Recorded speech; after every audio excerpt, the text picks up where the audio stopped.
Hello. So I wanted to share what we're going to be doing today for the coding club at Logan Hocking Middle School. Just as a recap of what we've been doing, we've been playing with HTML. We haven't really got into anything else, unlike CSS or JavaScript, but we've been just exploring HTML, the nav tags, the bullets and headings and paragraphs, the basics of that, and even the image source tags. So they've gotten the goal of that was for them to get comfortable with it.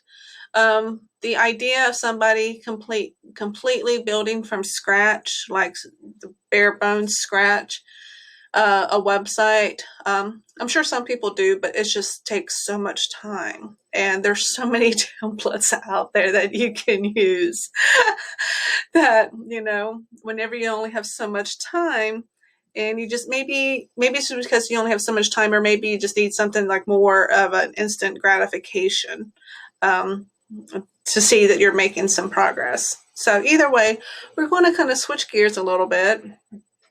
We'll see how it goes. But we're still doing REPL, so let's go ahead and minimize that. So we are in REPL. We'll go ahead and log in.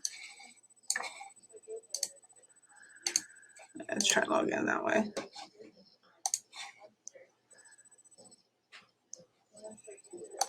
All right.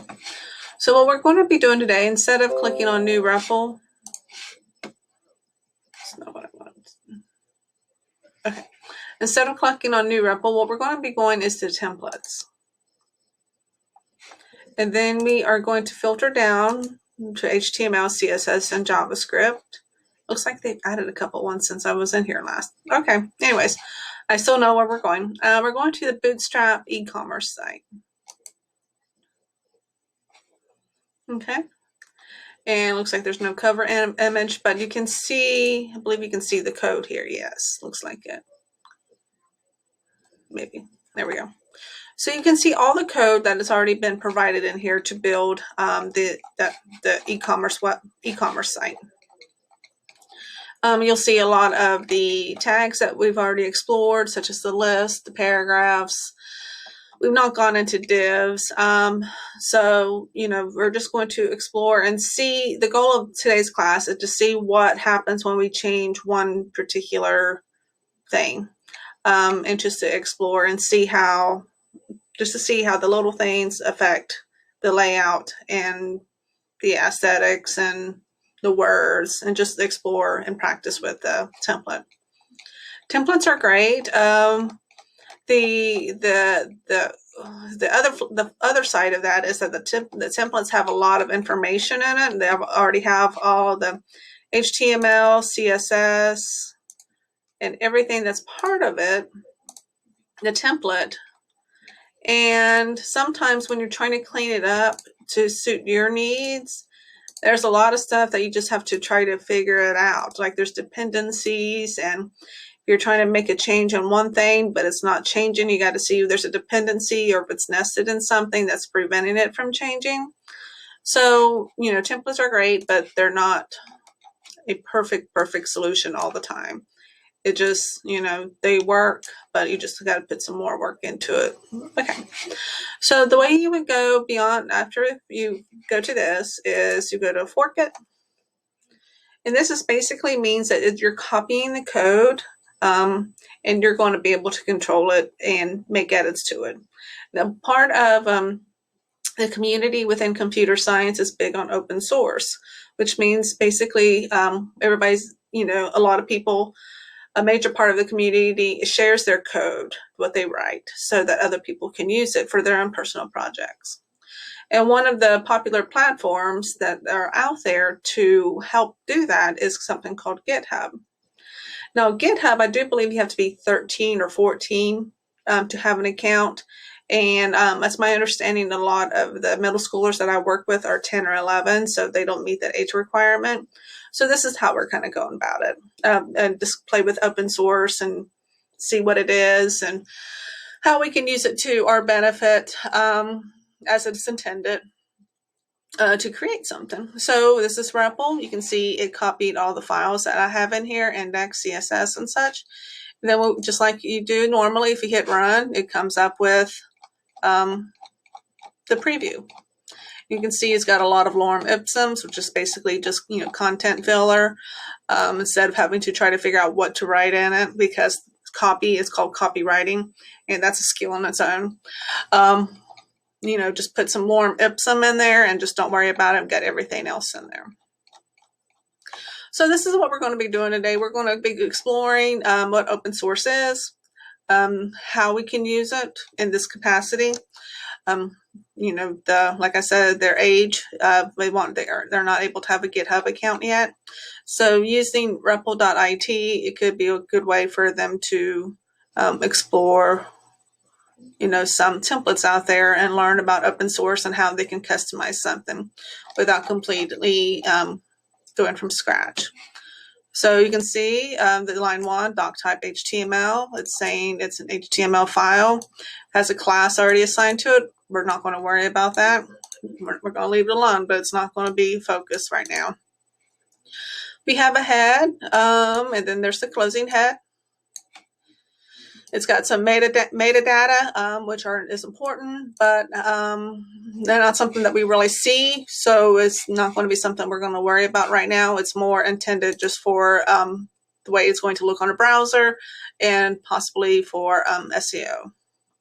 So the title you can see is e-commerce. And let's go ahead and open up in a new tab. Oh, it worked out pretty well. Okay, works pretty quickly on that one. E-commerce is what's on the title tab. And if I change this to, let's just change this to Tasha's e-commerce, and I hit run. Okay, you don't really see anything here, but if I hit refresh, it now says Tasha's e-commerce. Go ahead and do this one.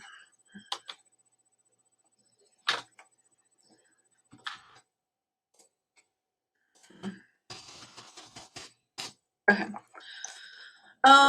This just kind of help with the responsiveness, which just basically means if somebody's looking on a phone or smaller size screen, it'll help respond to the size of screen as opposed to being big and then on a smaller screen.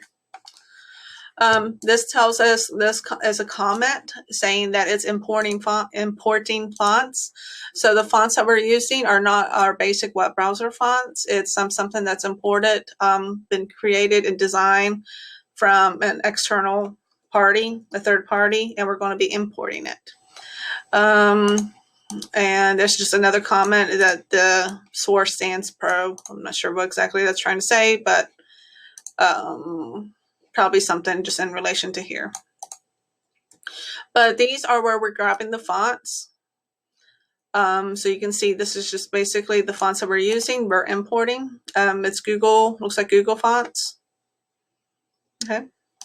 And we're importing CSS. So we have a link. It's going to be a style sheet is the relationship of it. And then we have our CSS that we're importing. Okay. So that's the head stuff. And then we have a body. We gave it an ID of body. It's not something else we're going to be focusing on, but it's just, leave it alone right now. We have the navigation bar. We have a header.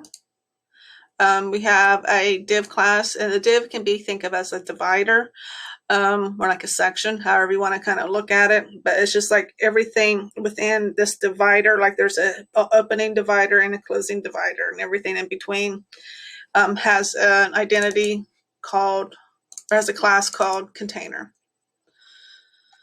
And the same thing here, there's a nav. So this is an example of dependencies. There's a lot of CSS built into here. And if we want to make a change, that can be a little bit of detective work to trying to figure out what we want to change. So we're just going to leave everything alone right now. And we got a class. So this is another kind of CSS styling that's built in. And my company, and you can see this text that we can actually edit in there. It's not necessarily code like this is. This is something that we can actually edit. And if I just go ahead and change my to Tasha and hit run, and you'll see it says Tasha Company right there.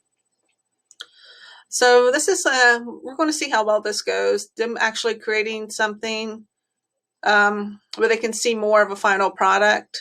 We'll see how all this goes and see what they like better, if they like create from scratch, or if they like, having a document like this and then exploring and see what little changes can do.